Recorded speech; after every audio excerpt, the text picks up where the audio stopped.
So I've been at this consulting thing for surprisingly a while now. It feels weird as I gain more experience because then at the same time I zoom out and realize I'm starting to get old. And a question that sometimes comes up just in general chit chat when I'm telling people about the businesses and things that I work with is like what gets in the way of their goals. And it's a couple things really. And I guess it depends on what those goals are. One, it's really the pursuit of perfection, and that's rooted really in insecurity. I had heard a quote from Jessie Lee Ward, who's pretty awesome herself, and she had mentioned that perfectionism is just procrastination. And I'm like, that's crazy. I've never heard it put that way, but it made a lot of sense in that people who call themselves perfectionists are really just people who are afraid to take action. And that's, to me, has always been something that I've seen stand in the way of people achieving goals is the lack of ability to execute. It's in business, you have to be resilient. You have to be okay failing. You have to be okay being adaptive and adjusting on the fly. And more often than not, I work with these companies that when I walk through the door, they have these big grand plans and they feel as though there needs to be this perfect storm of circumstances that allow them to succeed. And more often than not, I tell them that's not the case at all. We just need to get into execution mode because a lot of times, especially when you are a company putting a product out there, it's going to be the public that lets you know how you fit into the market. What you think the public needs in a vacuum, so to speak, of like behind closed doors, perfect scenarios, fabricated, not perfect scenarios,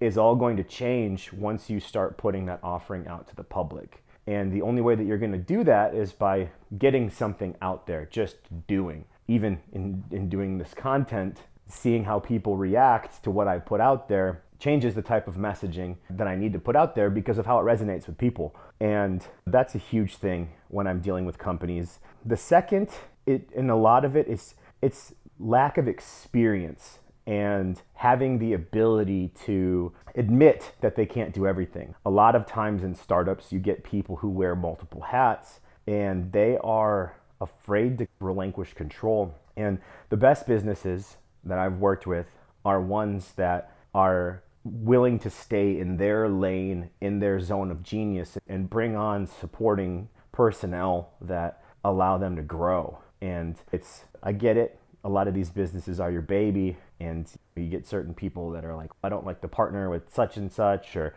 I don't work well with others, and that's fun and well. And if that's the case, you have to be realistic about what your expectations are and truly how big you want to grow your business. Nothing great in this world was achieved alone, and that's just a fact. And so those are a lot of things, if I'm looking back on it, it really is, it's insecurity is what gets in the way of a lot of people's goals, is they don't really understand how truly powerful they are because they let all sorts of head trash get in the way of being able to achieve things. When I look at the high performers that I surround myself with, and I'm very fortunate to have some extremely talented, accomplished people in my life, and the big thing, the common denominator with them is they are confident enough in themselves to be able to go out and execute, and also comfortable enough to fail and just say it's all business. They're not afraid of what people might think. They're not afraid of what the negative outcome is because they're just going to iterate, fix what didn't work, put something else back out there, and just continue to go until they finally break through. They're persistent, they're adaptive, and they're not set in their ways. And at the same time, they're very open about what they're strong in and very open about what they're not strong in. And they will surround themselves with people that complement them in the best way. And they're the ones that succeed. They're not too caught up in ego. Now, don't get me wrong. They all have egos, big egos. At the same time, they're willing to set it aside for the sake of winning. And it's really those things that stop people from achieving their goals in life.